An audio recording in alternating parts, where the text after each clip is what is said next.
a show. Oh, he's planting the flag. Bosa getting revenge.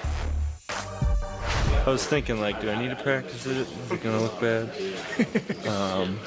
But yeah, I practiced a little bit in my room. Did you watch like clips? Because there was a video of like side by side, and it was almost. It was pretty accurate. I mean, the image was in my head pretty good, so I kind of had a good idea. I was kind of trying to talk. I don't usually talk, but this game, he had it coming. So, but he didn't say one word back. So. Well, what'd you say? Just an example. I was just screaming his name, like, Baker, Baker, you good? Come on, pick it up. We want a challenge. Stuff like that. So this was throughout the game, not just on. Yeah, and he was just looking at me like. Yeah, and here's the thing. When it comes to throwing shade, that was probably number 2 on the list after yesterday's game. Niners crushed them on Monday Night Football. The Browns lose 31-3. Niners 4-0. First time since Joe Montana was quarterbacking the Niners. Wow. Steve Young never started 4-0. They're the only undefeated team in the NFC, and they got after Baker Mayfield on defense all game long yesterday. Yeah, I mean, they harassed him apparently before the game, during the game, and still after the game. No, he harassed them before the game. See, we'll get to that in a second. Scott, the pressure, I mean, it was coming from all angles. And it wasn't just blitzes. I mean, when you can get pressure from the front four like the 49ers did, in case you missed the game last night, here's some of that action. Look, Nick Bosa, there you see him at the top of the screen. I mean, he's just going to beat the left tackle right here. And it's not just a sack. The ball is out, as you could see. But they moved Bosa all around. I mean, it was outside rushes. It was just continually harassing Baker, even when he tried to flush out of the pocket. Here's Eric Armstead and DeVorce Buckner getting in on it. And again, Baker loose with the football. Guess what? That kitchen started getting a little bit hot, and Baker didn't like it. So I thought the 49ers did a great job controlling the line of scrimmage. They got after Baker, made him uncomfortable, and guess what? His height did matter. When you've got guys like DeForest Buckner and Eric Armstead with their hands up, those are tall twin towers right there. You could tell Baker wanted to get out of the pocket and he wanted to try to find some throwing lanes, and they made him pay. Yeah, we haven't said that often about the 6-foot-tall Baker Mayfield that did look like it impacted him there. The other thing for the Niners is they were playing with the lead pretty much the entire game. And it started off with their first offensive play. The run game was working last night. Yeah. You talk about, Shaun, the way their defense owned the line of scrimmage. Their offensive line did the same thing. And I just didn't see it coming. Obviously I came up in that Mike Shanahan zone offense in Washington, and so I've seen it firsthand. But what they're able to do with some of those running backs is just really special. And this staff really believes that they can put any back in their system and they can succeed. And so you watch the guys with the speed that they're able to run with. Tevin Coleman right here. I mean, they're really hitting the edges. And to me, they just beat up the Cleveland Browns up front. And Cleveland looked soft for the first time, I feel like defensively. We always talked about how Greg Williams led this defense last year. And, Steve Wilkes was doing a pretty good job. But to me, this was a game where they looked soft, more so than I think the 49ers looked that great. And so I'm definitely looking forward to see, this 49ers team play the Rams, because to me, that's the real test, a division opponent that knows you.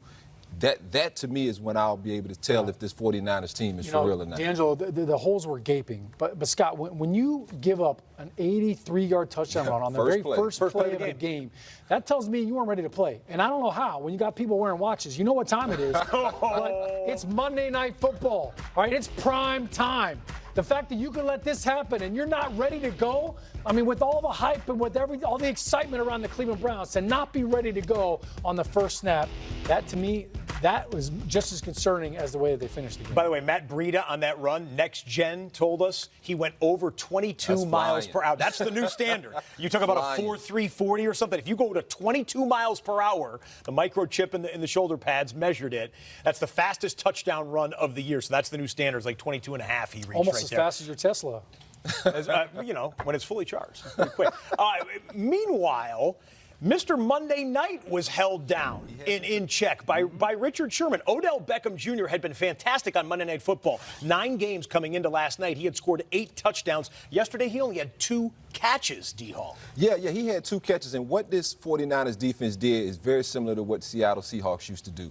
They rush with their down linemen, and they let the guys on the back end play coverage. Look at Richard Sherman. He's telling you, look, he's an older corner. He can't run as fast anymore. He's going to play with his cushion. He's going to sag off, play that cover 3, and let the underneath defense handle everything in front of him. Right here, Look, he knows Jimmy Ward should have got out there on that. Sherman doesn't mind at all. Young corners will gamble on that play because they're tired of seeing the completion. Richard Sherman walked back to the, like, okay, I'm not worried about that because I know sooner or later this young quarterback's not patient enough to continually take those comebacks and curls and digs. Eventually, he's going to take a shot, which you saw the shot, and Richard Sherman picked it off. Speaking of Richard Sherman, can we do this nonsense with the handshake right now? Okay, if you're on social media, you've already seen it. If not, Richard Sherman said that Baker Mayfield disrespected him by not shaking hands at the coin flip. Well, they absolutely did shake hands at the coin flip. There is the video evidence right there. The team captains coming together. There's Baker, there's Richard Sherman. They shook hands. Bro? Now, the coin flip was actually flipped, and they called sides and whatnot. Let's roll the other video, because as soon as the coin flip happened, watch Baker,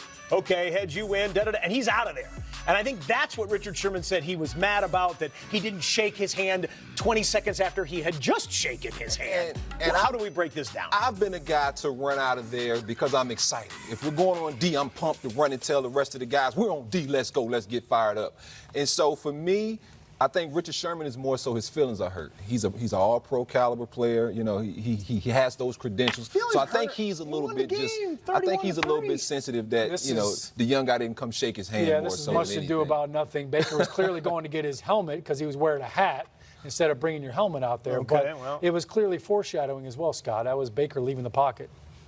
Not bad. Well, but Bosa didn't tackle him right there and then plant the flag and all of that right there. All right, anyway, more on that on NFL.com if you want to see some more of the angles of the videos, Zapruder film-like stuff that we had today on social media. That was a good time.